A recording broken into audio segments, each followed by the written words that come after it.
Assalamualaikum warahmatullahi wabarakatuh. Terima kasih banyak saya haturkan kepada Butia selaku dosen pengampu mata kuliah perilaku konsumen. Pada pagi hari ini saya ingin mempresentasikan bahan kajian tentang karakteristik psikografis konsumen. Eh, Terkait dengan chapter ini kami menggunakan beberapa referensi buku. Yang pertama Kotler dan Keller, yang kedua adalah Solomon. Eh, Saya awali dari chapter pendahuluan bahwa behavior customer itu adalah sebuah studi tentang bagaimana sebuah individu, kelompok, dan organisasi dalam memilih, membeli, menggunakan, bisa berupa barang, jasa, ide, pengalaman, kaitannya dengan need and want mereka. Perilaku konsumen ini dipengaruhi oleh empat hal. Yang pertama itu culture, yang kedua sosial, yang ketiga pribadi, yang keempat adalah lifestyle atau gaya hidup dan sebagainya. Menurut pendapat Solomon, bahwa customer behavior itu adalah sebuah studi tentang proses yang melibatkan individu atau kelompok. Jadi prosesnya sama seperti yang disampaikan Kotler sama Keller tadi, ada proses memilih, menggunakan barang, bisa jasa, ide, pengalaman dalam hal tujuannya adalah memasukkan kebutuhan dan keinginan tadi. Poin selanjutnya adalah apa itu psikografis. Menurut pendapat Solomon, psikografi adalah merupakan sebuah metodologi kualitatif yang tujuannya adalah tentunya mempelajari konsumen. Karakteristik psikologis dari konsumen itu yang berupa nilai, keinginan, tujuan, dan ketertarikan. Pilihan gaya hidup menjadi parameter dalam mengukur definisi ini. Tujuan dari psikografis tentunya adalah memahami konsumen lebih baik sehingga pemasaran dapat dilakukan secara akurat. Analisa psikografis sering diartikan sebuah riset konsumen yang menggambarkan kaitannya dengan segmen-segmen konsumen dalam hal kehidupan mereka, pekerjaan mereka, hobi mereka, aktivitas mereka, dan sebagainya. Jadi pengukuran yang dilakukan dalam psikografis itu menggunakan variabel-variabel sikap, nilai, demografi, geografi, dan sebagainya.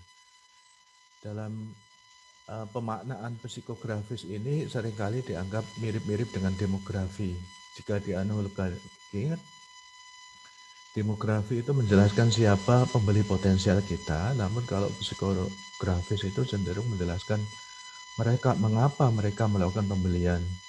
Tentunya dalam konsep marketing, demografi dan psikografis ini menjadi poin yang terintegrasi, jadi tidak saling melengkapi dan sebagainya.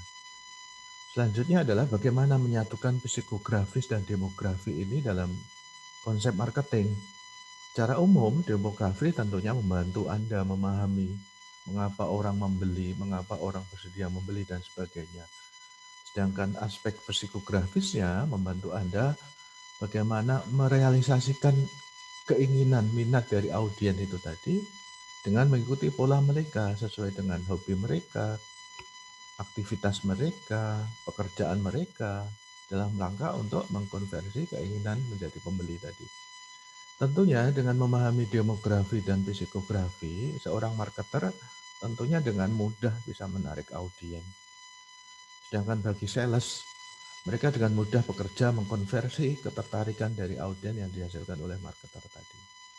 Jadi poin utamanya adalah dengan terintegrasinya demografi dan psikografi dalam konsep marketing ataupun sales penjualan, tentunya dalam proses menentukan target audiens itu akan semakin lebih mudah dilakukan. Selanjutnya adalah bagaimana cara membangun demografi dan psikografi ketika kita menjalankan sebuah bisnis tadi. Untuk demografi tentunya kita bisa memanfaatkan website kita ya. Jadi dengan kecanggihan teknologi saat ini tentunya itu bisa dimanfaatkan melalui yang namanya aplikasi-aplikasi Google dan sebagainya. Jadi ketika Anda masuk ke dalam sebuah webnya Google, tentunya Anda merupakan data-data yang dibutuhkan, data audiens itu, data pekerjaan, data hobi, data kegiatan, dan sebagainya. Lebih tepat gunakanlah yang namanya CRM, Customer Relationship Marketing.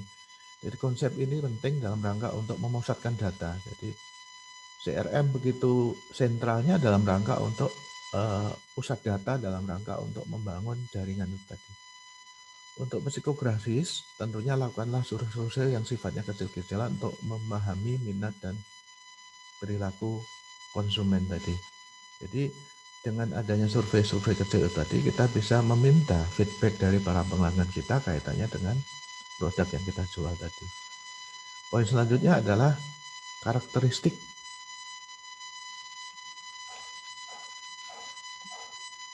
psikografis itu sendiri. Jadi ada 5 poin utama karakteristik geografis itu.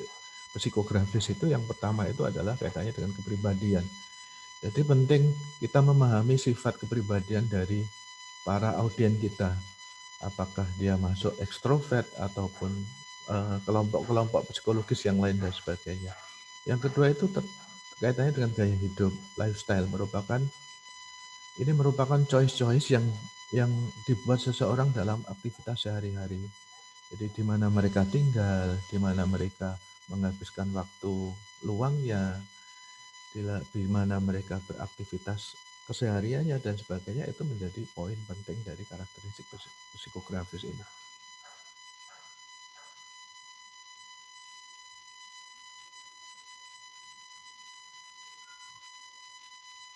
Selanjutnya yang ketiga itu adalah aktivitas karakteristik yang namanya ketertarikan. Jadi hobi. Jadi hobi ini menjadi bagian dari karakteristik psikografis ya. Jadi kebiasaan audien kita itu menjadi sebuah data yang harus kita kumpulkan dalam rangka untuk mengeksplor kaitannya dengan poin-poin dari audien kita. Yang keempat itu adalah kaitannya dengan opini, sikap atau kepercayaan. Trust ini menjadi penting dalam membangun karakteristik psikografis. Jadi jika target pasar produknya adalah orang-orang yang religius misalnya, tentunya kita harus menampilkan produk yang bisa memberikan kepercayaan kepada mereka kaitannya dengan dunia kereligiusannya dia itu tadi. Yang terakhir itu kaitannya dengan nilai.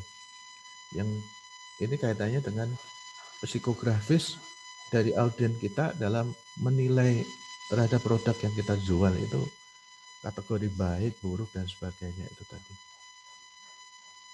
Poin selanjutnya adalah data yang dibutuhkan untuk membangun profil psikografis itu apa aja. Yang pertama itu kaitannya dengan minat. Ini include di dalamnya adalah orang-orang, objek, topik, genre, jenis kelamin, hal-hal yang menarik dari target kita. Yang kedua itu ada aktivitas atau kegiatan. Mirip-mirip dengan minat ya. Jadi kaitannya dengan ketika audien kita memiliki aktivitas kegiatan, misalnya dia hobi sepak bola, ya tentunya kita harus mengeksplor sejauh mana kaitannya dengan aktivitas, kebutuhan, keinginan dari hobi sepak bola itu tadi. Yang ketiga itu kaitannya dengan sikap atau pendapat. Ini tidak terlepas dari kepercayaan yang dimiliki orang tentang dunia mereka itu tadi. Jadi profil psikografis audien kaitannya dengan sikap pendapat ini juga menjadi bagian penting juga. Yang terakhir itu kaitannya dengan perilaku, cara orang bereaksi, merespon kaitannya dengan perkembangan apa yang ada di dunia sekitar dan sebagainya. Semisal konsumen yang percaya menggunakan produk yang eco environment, ramah lingkungan, tentunya